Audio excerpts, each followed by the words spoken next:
Welcome back, Ram fans. What's the big news today? Well, it's that news we've been kind of dreading, but I think we've all been sort of expecting it as well, right? Cooper Kupp ruled out of the opener against Seattle with that hamstring issue.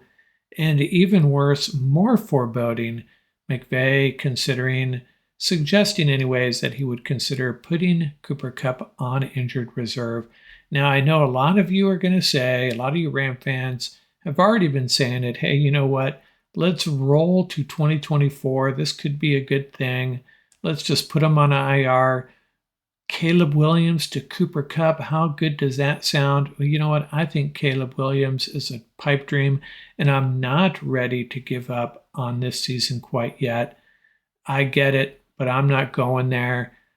It's going to be a difficult task going into Seattle without Cooper Kupp. However, remember, this Seattle team, very vulnerable to defending the run. They're not good at defending the run, haven't been for a few years, and that's what the Rams are going to have to do. I'll get into this more in my Rams Seahawk preview coming up in a day or two, but they're going to have to hand the ball to Cam Akers and let that offensive line do some dirty work, shorten this game, put some points on the board on the ground, allow Matthew Stafford the time to find some of these young receivers, and hope this defense is good enough to keep this game close. Rams can pull out a win behind their rushing attack. That's what I'm hoping.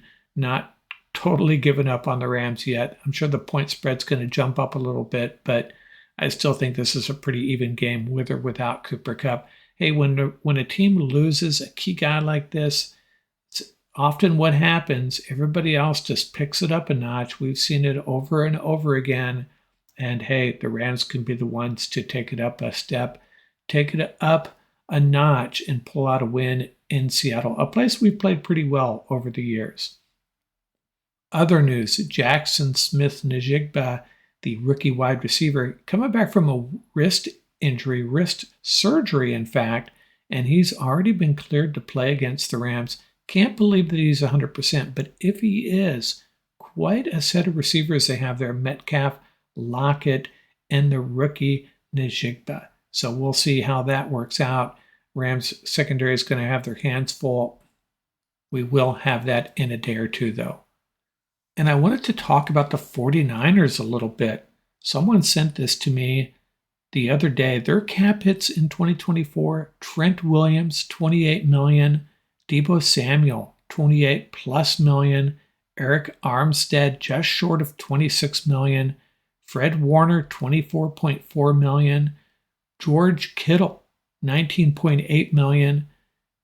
Charvarius Ward, 17.9 million. I think they might be overpaying him. Christian McCaffrey and Brandon Ayuk, both north of 14 million.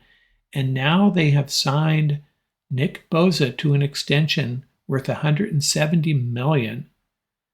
So, everybody's talking about the Rams being, well, how do they put it, overextended as far as their contracts, overpaying a lot of guys, very top heavy, and going all in, as they say, for a Super Bowl. And for the Rams, it worked.